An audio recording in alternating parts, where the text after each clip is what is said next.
हरे कृष्ण गोविंद श्री कृष्ण गोविंद हरे मुरारे हे नाथ नारायण वासुदेव।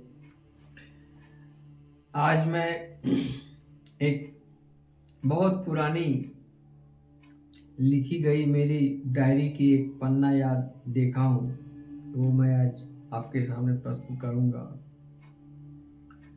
और वीडियो के अंत में कुछ बात ऐसी मैं बताऊंगा आपको, जो जीवन के कायाकल्प पलट देगी आपकी। संपूर्ण गीता का सार, गीता क्या है, मानव जीवन में इसका क्या महत्व है, इसका सारांश मैं बताऊंगा। अभी समय को नष्ट न किए हुए मैं एक दृष्टांत, एक वाकया, ये 2 जनवरी 1955 की है।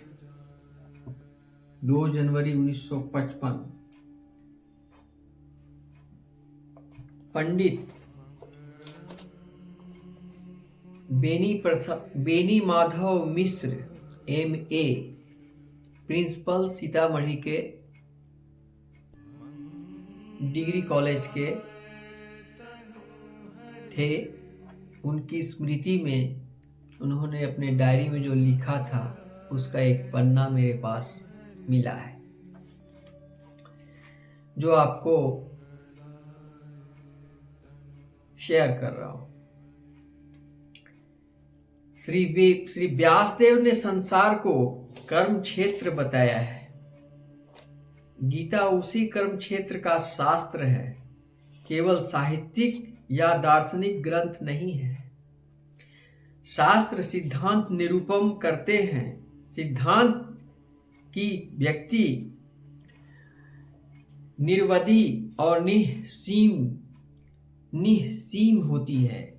इस दृष्टि से गीता सर्वश्रेष्ठ शास्त्र है।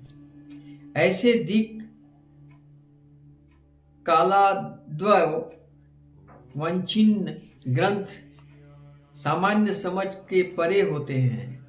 हरे भरे वृक्ष में अमूल चूर्ण रस व्याप्त रहता है, पर सामान्य जन को उसका बोध वृक्ष के फल से होता है।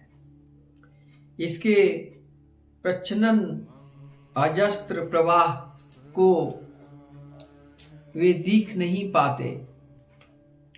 छाल की कर्कश विरूपता ही तक दृष्टि अटकी रहती है। गीता की इस धार ऐसी ही अजस्त्र व्यापिनी है, उनकी उतनी ही प्रबल प्रच्छन्न प्रवाहिनी भी। स्थूल दृष्टि व्यक्त फल चाहती है, परंतु ग्रंथ इस आकांक्षा की पूर्ति की दिशा में साधु प्रयत्न है। इसके लेखक पंडित विश्वनाथ मिश्र वकील ने 27 वर्षों के अनवरत अध्ययन द्वारा यह माना है कि श्रीमद् भागवत गीता का 16वां अध्याय कर्मपंथी सांसारियों के लिए यथेष्ट मार्गदर्शक है। इसमें कर्म की मीमांसा नहीं है, कर्तव्य की मीमांसा और कर्तव्य कर्म के प्रति अभीष्ट प्रेरणा है। यह सत्य है कि मनुष्य चाहे जो कर सकता है, पर कठिनाइयां यही है कि वह चाहे क्या। नाना इच्छाओं कामनाओं के में किसी एक को चुन पाता नहीं। चुना भी तो प्रणय की सही दिशा मिलती नहीं। द्वापर में अर्जुन का यही संकट था। युग युग के देश देश में के जन जन का यही संकट रहा है और है। गीता की वाणी इसका समाधान है। आशा है प्रस्तुत ग्रंथकर्ता का साधु प्रयत्न पथ भूले रहिए का मार्ग निर्देशन का प्रयोग तथास्तु। इतना ही उनका डायरी में लिखा था। कहने का मतलब ये है कि दुनिया में इच्छाओं का अंत नहीं है। इस सारी दुनिया के जो भौतिक इच्छाओं का परे इनका त्याग, इसमें भटकने से अलग एक दुनिया है। Every sacrifice is a boat to heaven, जिसको कहा गया है। इच्छाओं का संपूर्ण रूप से त्याग कर देना ही ज्ञान का श्रेष्ठ कर्म है। इच्छाओं का अंत नहीं होता है। एक इच्छा पूरी होती है, दूसरी इच्छा जाग जाती है, फिर तीसरी जाग जाती है। इसका अनंत, इसमें समय व्यतीत होते होते अंत में जाकर मिलता है जीरो। तो क्यों न आज ही हम जीरो समझकर एक नई जिंदगी शुरू करें। क्यों भटक रहे हैं? क्यों समय अपना बर्बाद कर रहे हैं? लोग पर निंदा में बिता देते हैं। कहा जाता है कि पर निंदा सम को दोष नाही। पर निंदा करना छोड़ दें। कौन क्या करता है भगवान पर छोड़ दें। आप क्या कर रहे हैं ये देखें। मन की शुद्धि के लिए भागवत गीता का अध्ययन करें, सुने, भगवान का मंत्र जाप करें। श्री कृष्ण गोविंद हरे मुरारे हे नाथ नारायण वासुदेव का जाप करें। संपूर्ण कल्याण का मंत्र है। किसी गुरु से दीक्षा लें। बिना दीक्षा लिए, बिना गुरु का ज्ञान नहीं होता है। मैं भी गुरु दीक्षा लिया हूँ। मेरे गुरु जी का नाम है बालक ब्रह्मचारी, जो दुनिया से चले गए हैं, परलोक गमन कर गए हैं। कलकत्ता के सोदपुर में निवास करते थे। उनका मूल मंत्र था राम नारायण राम, राम नारायण राम। तो मैं उनका शिष्य हूँ और अभी मैं वृंदावन के आचार्य राधा कृष्ण हैं, राधा कृष्ण मिश्र हैं, जो उनसे शिक्षा ऑनलाइन लेता हूँ। ऑनलाइन शिक्षा कोई सवाल पूछ लेता हूँ, जो अच्छा लगता है मैं आपके पास शेयर करता हूँ फ्री में। कोई लोभ नहीं, कोई आशा नहीं, कोई भरोसा नहीं, सिर्फ एक विश्वास। विश्वास एक ऐसा पासवर्ड है जिससे सारे रिश्ते, नाते, व्यापार, दुनिया जहान सब खुल जाते हैं। ये पासवर्ड जिसके पास नहीं है, विश्वासघात है, उसके सारे रास्ते बंद हो जाते हैं। इसीलिए मैंने कहा था ना कि where there is faith there is love, where there is love there is God, where there is God there is peace, where there is peace there is no need. जहां शांति है वहां कुछ नहीं चाहिए।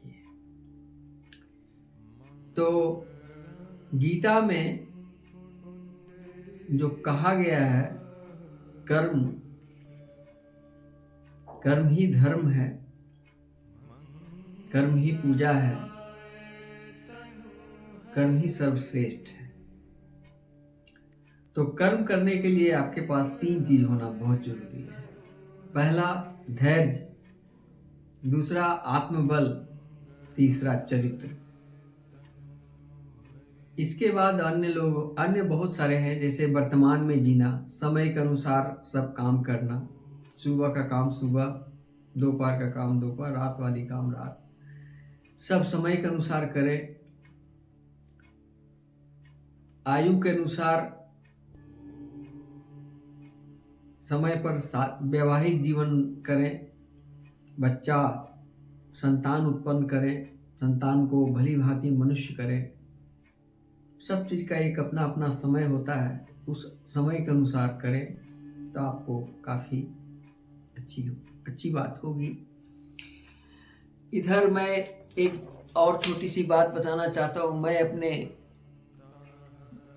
बताना चाहता हूँ श्री भगवान श्री कृष्ण के जगत प्रसिद्ध संवाद की शिक्षाओं को व्यावहारिक रूप में रखने का प्रयत्न किया गया है। गीता के अनुसार जीवन यापन की बात सरल समझने योग्य भाषा में रखी गई है, जो प्रारंभिक जीवन यात्रियों के लिए उचित मार्ग खोज निकालने एवं उचित रीति से उच्च विचारों के साथ जीवन यापन की कठिनाई में बहुत ही लाभदायक सिद्ध होगी और हुई है। मुझको पूर्ण विश्वास है कि स्कूल एवं कॉलेज के विद्यार्थियों एवं इस पुस्तक के महान शिक्षा एवं लाभ प्राप्त करेंगे। ये बात किसने कहा? ये बात लिखे हैं अपनी डायरी में 12 अप्रैल 1965 में श्री भुवनेश्वर प्रसाद सिंह, अवकाश प्राप्त भारत के उच्चतम न्यायालय के प्रधान न्यायाधीश, उन्होंने लिखा है कि मैं अपने छात्रकाल से ही श्रीमद् भागवत गीता का विद्यार्थी रहा हूं। उन्होंने भी इस बात को माना था कि गीता हमारे किताबों का एक धरोहर किताब है, जो हर एक प्रकार की शिक्षाओं का परिपूर्ण है। जीवन यापन कठिनाई में बहुत ही लाभदायक है।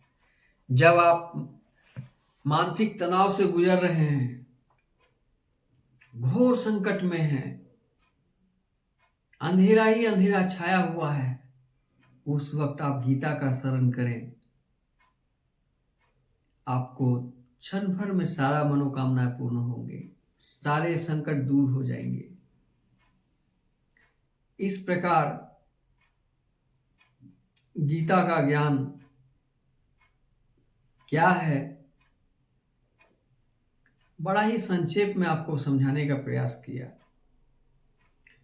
आप अगर विशेष जानकारी चाहते हैं तो आप खुद भी अध्ययन कर सकते हैं। भागवत गीता तो आपके घर में होंगे, नहीं होंगे तो खरीद लें।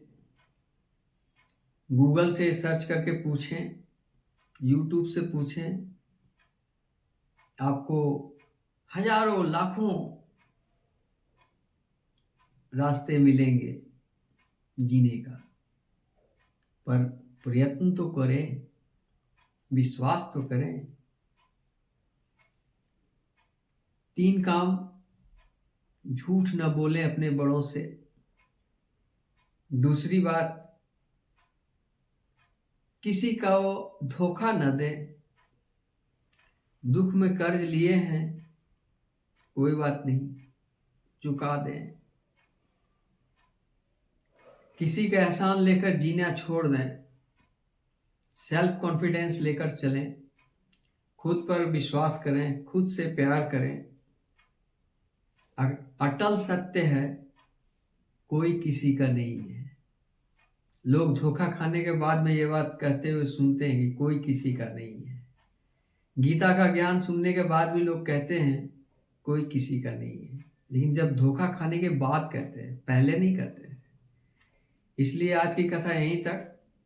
हरे कृष्ण कृष्ण कृष्ण हरे हरे, हरे राम राम राम हरे हरे, हरे कृष्णा कृष्णा कृष्णा हरे हरे, हरे राम राम राम हरे हरे। ओम नमो भगवते वासुदेवाय।